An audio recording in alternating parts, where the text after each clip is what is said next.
शिव और सती का विवाह। ब्रह्मा जी बोले, नारद, जब मैं कैलाश पर्वत पर भगवान शिव को प्रजापति दक्ष की स्वीकृति की सूचना देने पहुंचा तो वे उत्सुकतापूर्वक मेरी ही प्रतीक्षा कर रहे थे। तब मैंने महादेव जी से कहा, हे भगवान।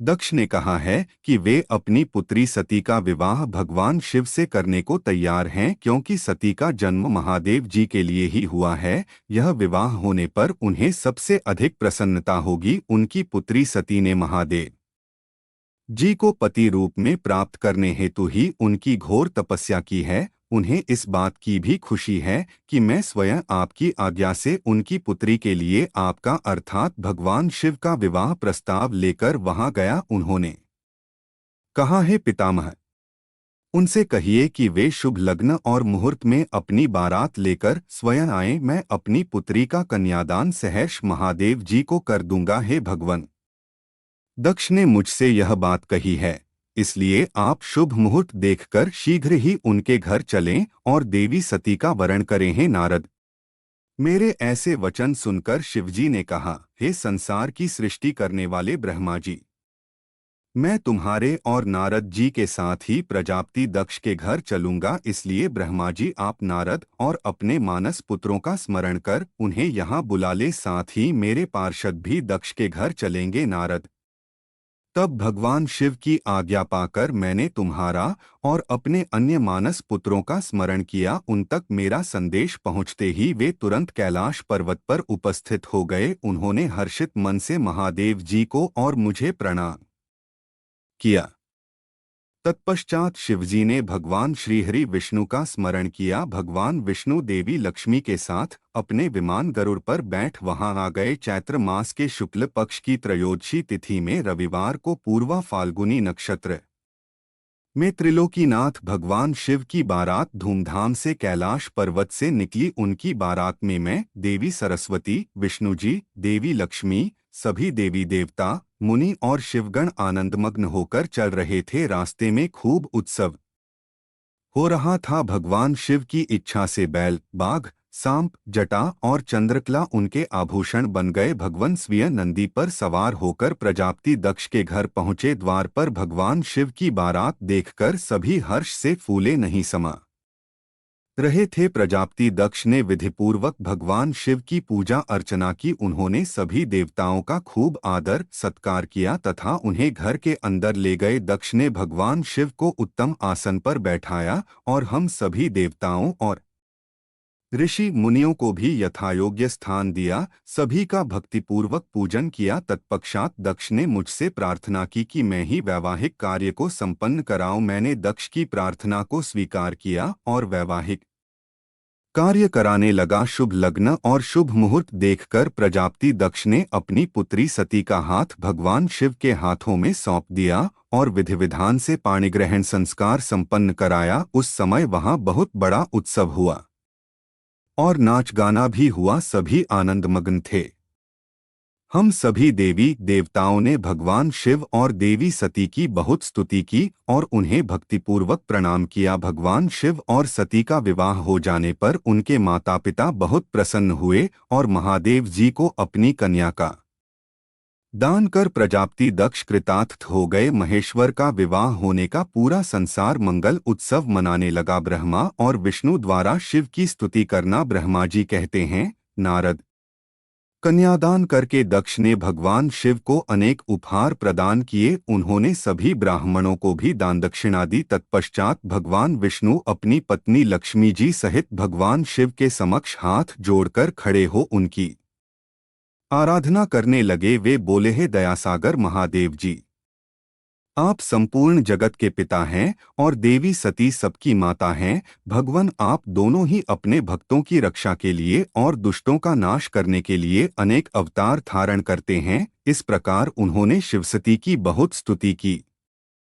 नारद, मैं उनके पास आकर विधि के अनुसार फेरे कराने लगा। ब्राह्मणों की आज्ञा और मेरे सहयोग से सती और भगवान शिव ने विधिपूर्वक अग्नि के फेरे लिए। उस समय वहां बहुत अद्भुत उत्सव किया जा रहा था। वहां विभिन्न प्रकार के बाजे और शहनाइयां बज रही थीं, स्त्रियां मंगल गीत गा रही थीं और खुशी से सभी नृत्य कर रहे थे। तत्पश्चात भगवान विष्णु बोले, सदाशिव, आप संपूर्ण प्रकृति के रचयिता हैं, आपक एक स्वरूप ज्योतिर्मय है।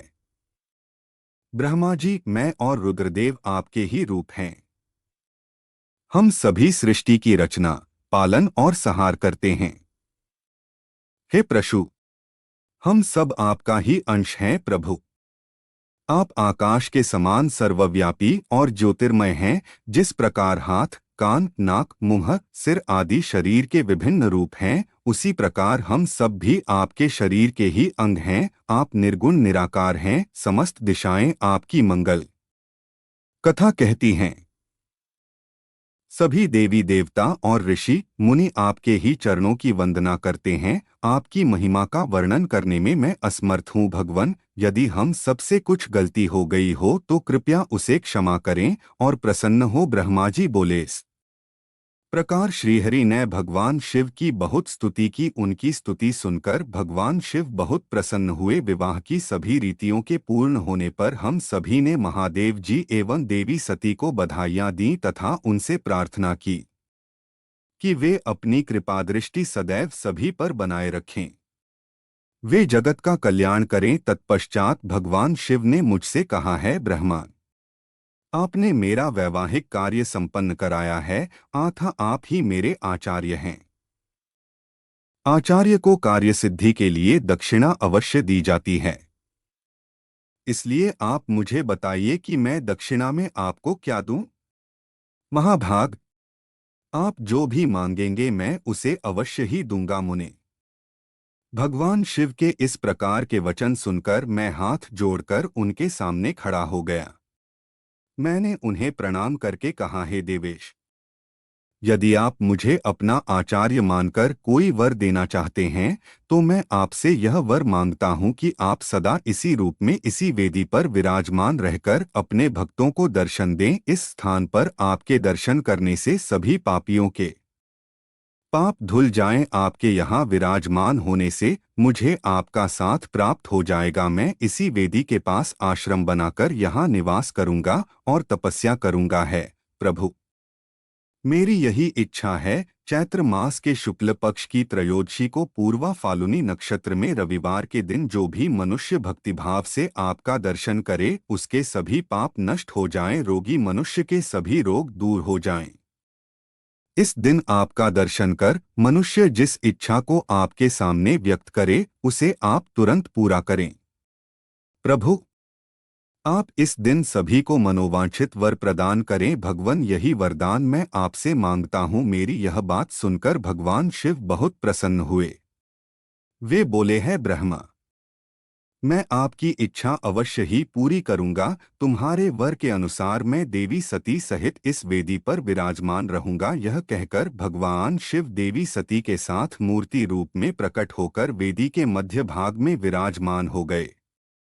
इस प्रकार मेरी इच्छा को पूरा कर जगत के हित के लिए प्रभु शिव वेदी पर अंशरूप में विराजमान हुए। शिवसती का विदा होकर कैलाश जाना। ब्रह्मा जी बोले, हैं महामुनि नारद, मुझे मेरा मनोवांछित वरदान देने के पश्चात भगवान शिव अपनी पत्नी देवी सती को साथ लेकर अपने निवास स्थान कैलाश पर्वत पर जाने के लिए तैयार हुए। तब अपनी बेटी सती व दामाद भगवान शिव को विदा करते समय प्रजापति दक्ष ने अपने हाथ जोड़कर और मस्तक झुकाकर महादेव जी की भक्तिपूर्वक स्तुति की। साथ ही श्रीहरि सहित सभी देवी देवताओं और ऋषिमुनियों ने हर्ष से प्रभु का जय जयकार किया। भगवान शिव ने अपने ससुर प्रजापति दक्ष से आज्ञा लेकर अपनी पत्नी को अपनी सवारी नंदी पर बैठाया और स्वयं भी उस पर बैठकर कैलाश पर्वत की ओर चले गए। उस समय वृषभ पर बैठे भगवान शिव व सती की शोभा देखते ही बनती थी। उनका रूप मनोहारी था। सब मंत्रमुग्ध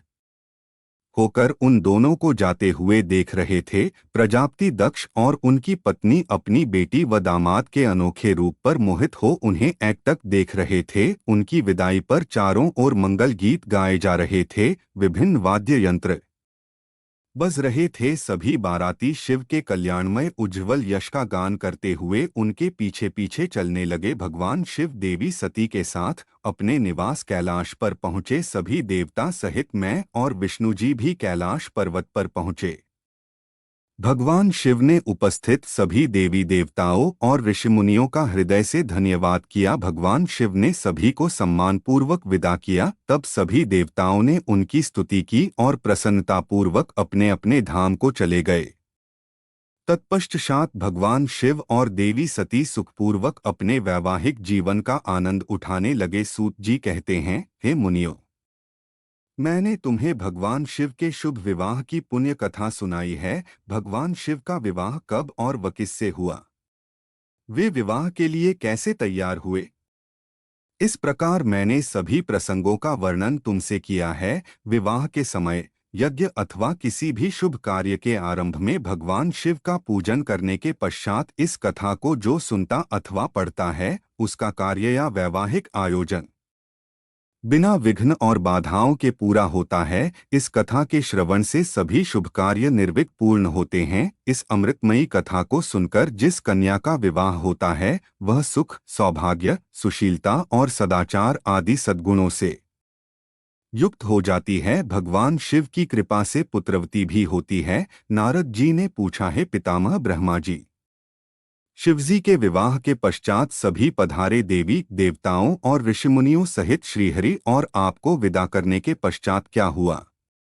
हे प्रभु, इससे आगे की कथा का वर्णन भी आप मुझसे करें। यह सुनकर ब्रह्मा जी ने मुस्कुराते हुए कहा, महर्षि नारद, सभी उपस्थित देवताओं को विवाहोपरांत भगवान शिव और देवी सती ने प्रसन्नतापूर्वक विदा कर दिया। तत्पश्चात देवी सती ने सभी शिवगणों को भी कुछ समय के लिए कैलाश पर्वत से जाने की आज्ञा प्रदान की। सभी शिवगणों ने महादेव जी को प्रणाम कर उनकी स्तुति की। तत्पश्चात उन्होंने भगवान शंकर से वहां से जाने की आज्ञा मांगी। आज्ञा देते हुए महादेव जी ने कहा, जाएं, लेकिन मेरे स्मरण करने पर आप सभी तुरंत मेरे समक्ष उपस्थित हो जाएं। तब नंदी समेत सभी गण वहां भगवान शिव और देवी सती को अकेला छोड़कर कुछ समय के लिए कैलाश पर्वत से चले गए। अब कैलाश पर्वत पर भगवान शिव सती के साथ अकेले थे। देवी सती भगवान शिव को पति रूप में प्राप्त कर बहुत खुश थीं। बहुत कठिन तप के उपरांत ही उन्हें भगवान शिव का सानिध्य मिल पाया था। यह सोचकर वह बहुत रोमांचित थीं। उधर देवी सती के अनुपम सौंदर्य को देखकर शिवजी भी मोहित हो चुके थे।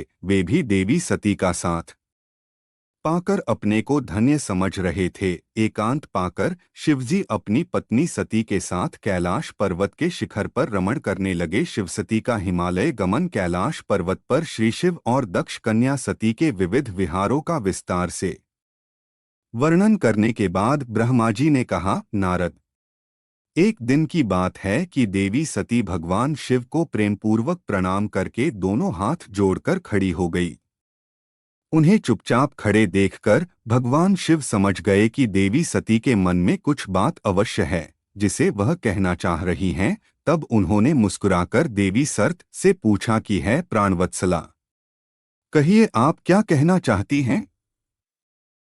यह सुनकर देवी सती बोली, है भगवन, वर्षा ऋतु आ गई है। चारों ओर का वातावरण सुंदर व मनोहारी हो गया है। हे देवाधिदेव, मैं चाहती हूँ कि कुछ समय हम कैलाश पर्वत से दूर पृथ्वी पर या हिमालय पर्वत पर जाकर रहें। वर्षा काल के लिए हम किसी योग्य स्थान पर चले जाएं और कुछ समय वहीं निवास करें। देवी सती की यह प्रार्थना सुनकर भगवान शिव हंसने लगे। हंसते हुए ही उन्होंने अपनी पत्नी सती से कहा कि प्रिय, जहाँ पर मैं निवास करता हूँ वहां पर मेरी इच्छा के विरुद्ध कोई भी आ जा नहीं सकता है। मेघ भी मेरी आज्ञा के बिना कैलाश पर्वत की ओर कभी नहीं आएंगे। वर्षा काल में भी मेघ सिर्फ नीचे की ओर ही घूमकर चले जाएंगे। हे प्रिय, तुम्हारी इच्छा के विरुद्ध कोई भी तुम्हें परेशान नहीं कर सकता। फिर भी यदि आप चाहती हैं तो हम हिमालय पर्वत पर चलते हैं। तत्पश्चात भगवान शिव अपनी पत्नी सती के साथ हिमालय पर चले गए। कुछ समय वहां प्रसन्नतापूर्वक विहार करने के पश्चात वे पुनः अपने निवास पर लौट आए। शिव द्वारा ज्ञान और मोक्ष का वर्णन ब्रह्मा जी बोले हैं, महर्षि नारद, भगवान शिव और सती के हिमालय से वापस आने के पश्चात वे पुनः पहले की तरह कैलाश पर्वत पर अपना निवास करने लगे। एक दिन देवी सती ने भगवान शिव को भक्तिभाव से नमस्कार किया और कहने लगी, हे देवाधिदेव महादेव, कल्याण सागर, आप सभी की रक्षा करते हैं, है भगवान, मुझ पर भी अपनी कृपा दृष्टि कीजिए। प्रभु, आप परम पुरुष और सबके स्वामी हैं। आप रजोगुण, तमोगुण और सत्वगुण से दूर हैं।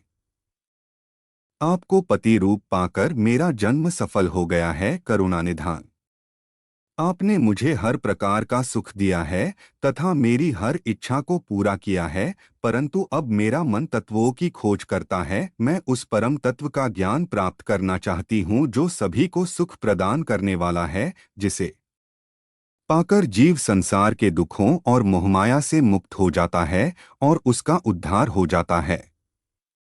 प्रभु, मुझ पर कृपा कर आप मेरा ज्ञानवर्धन करें। ब्रह्मा जी बोले, मुने, इस प्रकार आदिशक्ति देवी सती ने जीवों के उद्धार के लिए भगवान शिव से प्रश्न किया। उस प्रश्न को सुनकर महान योगी, सबके स्वामी भगवान शिव प्रसन्नतापूर्वक बोले, हे देवी, हे दक्षनंदिनी, मैं तुम्हें उस अमृतमयी कथा को सुनाता हूँ जिसे सुनकर मनुष्य संसार के बंधनों से मुक्त हो जाता है। यही वह परमतत्व विज्ञान है जिसके उदय होने से मेरा ब्रह्मस्वरूप है। ज्ञान प्राप्त करने पर उस विज्ञानी पुरुष की बुद्धि शुद्ध हो जाती है। उस विज्ञान की माता मेरी भक्ति है। यह भोग और मोक्ष रूप को प्रदान करती है। भक्ति और ज्ञान सदा सुख प्रदान करता है। भक्ति के बिना ज्ञान और ज्ञान के बिना भक्ति की प्राप्ति नहीं होती है।